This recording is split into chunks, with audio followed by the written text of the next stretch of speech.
our mayor, Dato IR Rajendran, our councillors, Mr. Kwa and Ms. Koi.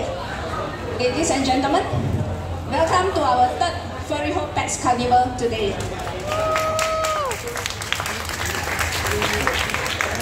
Now, I still remember about 1 year ago, I stood on this same stage making my opening speech, which I didn't do any preparation, and it's happening again today. I didn't have any chance to really do any preparation for my speech because I've been very busy and overwhelmed. But in the last year, I remember I just spoke from my heart, and I actually cried on the stage. And I made quite a lot of people on the ground also cried.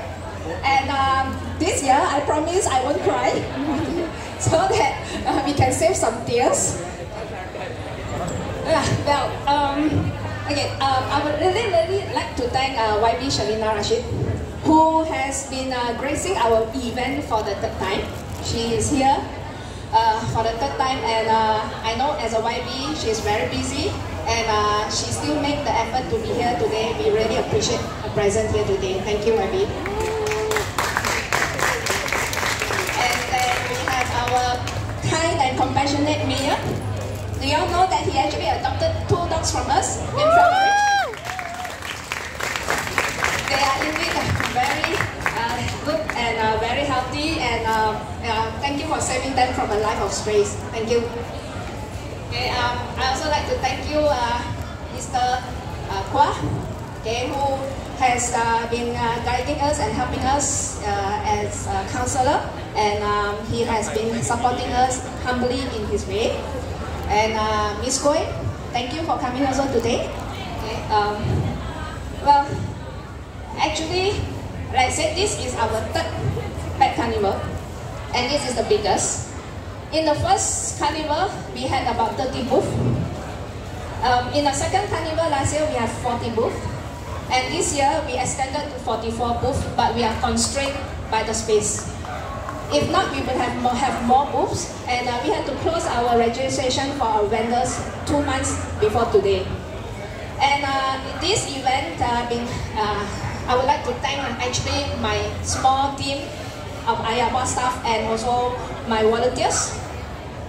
They are all very busy with personal life, with work life, with business life, but they still took time and effort to help to make this possible. And I'm really proud to have them in our team. Thank you very much. Ladies and gentlemen, actually we have come a long way. Okay, to date, it has been more than 6 years, I'm proud to say and guaranteed that our Penang Island City Council has not killed a single stray dog caught since March 2018. As a proud Penangian, born and bred in Penang Island, I'm truly very proud of this humane stray dog population management in Penang Island. And actually, up to date, we have tracked, neutered, released, and rehomed close to 6,500 dogs in Penang Island itself over the last 6 years. Even though actually, to some people, these figures, these statistics may not be significant to them, because to them they still see some stray dogs on the streets, and yes, there are still complaints about dogs, undeniably. But let me share my personal experience, something very personal to me. The reason why I get involved in this and why I left my job, I was a full-time senior lecturer in a university. I was having a very comfortable life, very free and easy. But then, I don't know what happened in the last 6 years. My life went upside down. After I left my job to do this full-time, to launch and implement this trap, neuter, release program with our Penang Island City Council. And my very personal experience is actually, in my whole life, actually I don't have dogs. In fact, until today, I don't have dogs. I have cats my whole life. And right now I have 7 cats at home. And in the year 2009, when I was actually staying in Pulaticus.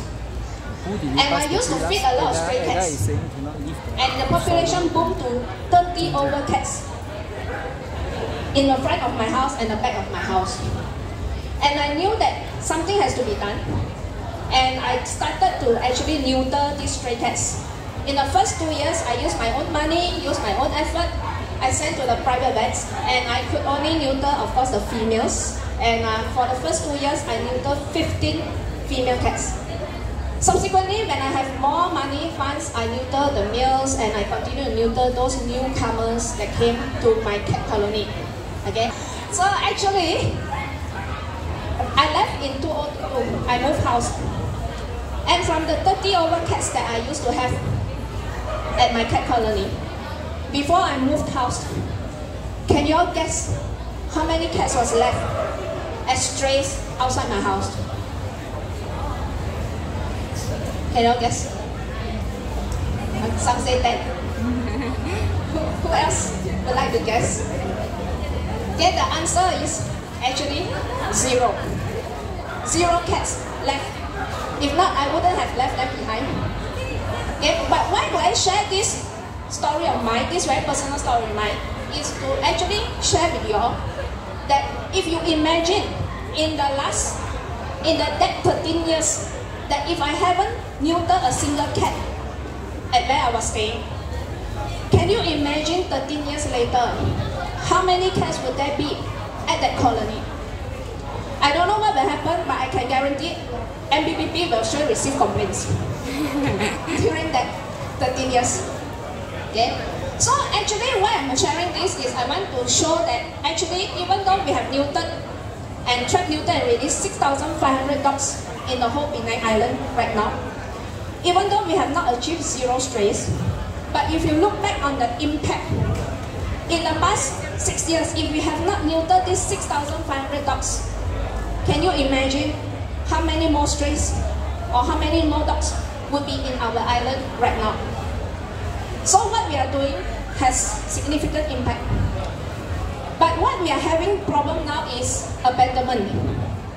Abandonment, and in fact, yesterday itself, I received 3 messages, 3 videos, 3 photos from different people of new abandonments of dogs, puppies at Mount Erskine Market, at Balai Pulau Market, at McCallum. In one day, I received this.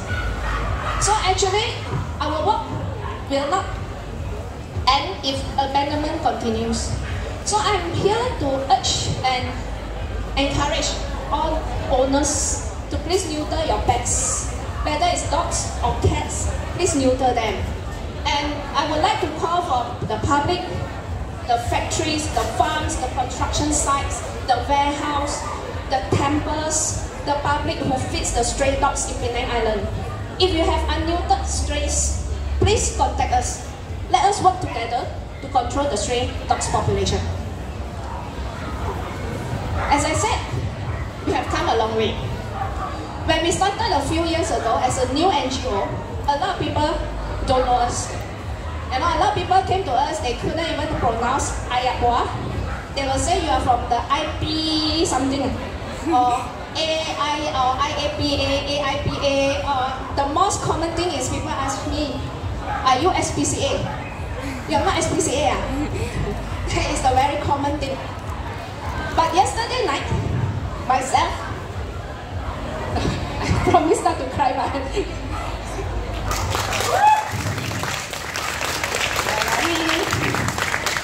we were working very late last night, and we went across to have our dinner, and 3 of us in our Iowa uniform. While we were having our dinner, somebody on the next door, on the next table, couple, suddenly asked, "Oh, you are from Iowa." You know, it makes us feel so proud that we have finally arrived. We are not SPCA.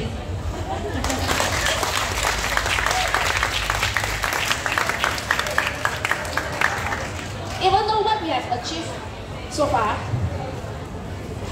is some success, but we can never forget our roots. So today I would like to thank you, those who believe in us from the very beginning, and especially the council and the leadership of Penang, who 6 years ago chose to work with us, a new NGO, to make a difference to our communities in Penang. Thank you for continuing to work with us. Again, our mayor, who is very supportive, and our leadership, our MBPP, who give us very respectful cooperation. Thank you very much. And let me share why we have this pet carnival. This is our third pet carnival. As an NGO, we work very, very hard. We need about 50,000 to 55,000 a month to continue this every year. In out, we work very hard. If you follow our social media, you can see that we carry out a lot of events, after events, but money just seems not enough. It's very tiring, honestly. And 3 years ago, I almost cancelled our annual biggest fundraiser because I was overwhelmed. We faced a lot of challenges, undescribable challenges, and I almost cancelled my annual fundraiser. I just couldn't make it, and one gentleman came to me and said he will help us, and then most importantly, he lent us the confidence to carry out and continue our fundraiser for that year. And that's where our pet carnival was born. And in a short 7 weeks, we didn't have any experience running any pet carnival, but we managed to come out with our first successful pet carnival 3 years ago. And in just a short 7 weeks, we received a lot of support, and it was very successful. And that's why we repeated it last year, our second carnival, exactly at this same location, this same spot, and now we have it for a third time. And for a third time, this gentleman was still continuing to support us, and we felt that it's only fair that we acknowledge his contribution. That's why we included him as our co-organizer, Mr. Koi.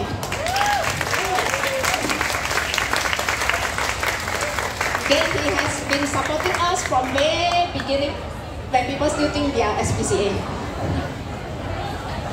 So actually, besides him, I would like to also mention, for example, Alpha Furry Kids Academy, and a few other supporters who has been supporting us from the very beginning. We are very thankful. Every year, as our list of people to thank grows and grows, it shows that we are actually creating more awareness and success.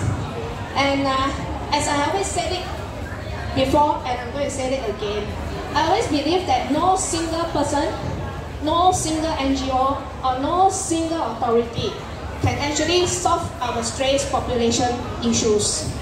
It is only through the collaboration, the partnership, the workings of the public, the privates, the NGOs, the communities that comes together that we can truly make a difference.